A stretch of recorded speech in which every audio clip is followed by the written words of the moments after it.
Hi friends, good morning. చూసారా చిన్న చేపలు? ఈరోజు మా ఇంట్లో చేపలు, చిన్న చేపల పులుసు. అంటే బాగా చిన్నవి ఉన్నాయి, చూడండి. చూసారా? పెద్దలు ఉన్నాయి. ఇగో ఇవి బొంతలు అంటాం మనం, ఏటి బొంతలు. కొందరు ఇవి అటు సైడు కొయ్యింగ్ పెరుగులో ఏవో అంటారు కదా, కానీ మనం బొంతలు అంటాం. చిన్న చేపలు కలిపి ఇవన్నమాట.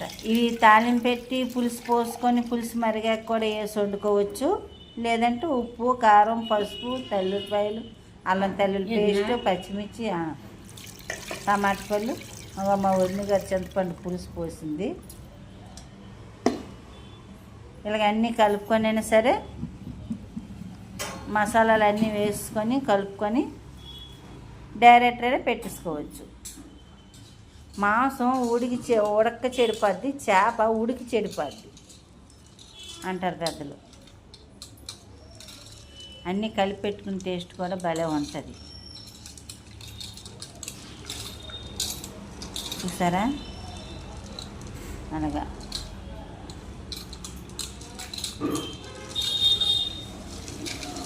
ఇది తయారైతే చేపల పులుసు, చిన్న చేపల పులుసు.